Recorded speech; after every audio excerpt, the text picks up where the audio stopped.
যাই হোক আপনার দোকানে কি কি আইটেম আছে একটু দেখান আমাকে একটু দেখি। তো গাইস আজকে আমরা দেখবো শুকর আলীর দোকানে কি কি আইটেম আছে। এটা গাখির চা আর এটা হলো লাল চা। চা বিখ্যাত তার মানে। হ্যাঁ, শুকর আলীর চায়ের দোকান চাই বিখ্যাত।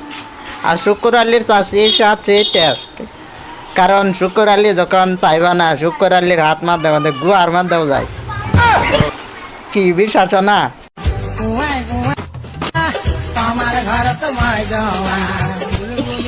তো গাইস তোমরা দেখলাই তো শুকর আলী ছাড়া কি এর জন্য স্বাদ হয়।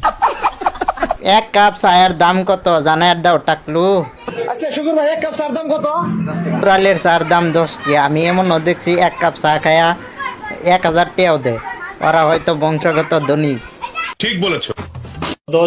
তো গাইস এই কালুর প্রেম প্রীতি করা বন্ধ হইছে কারণ রে শালা বরফাট্টার খবিস তুই এক সময় একদম কালা আসলি আর না তুই সাপ হইছ লাগায় বান্দরের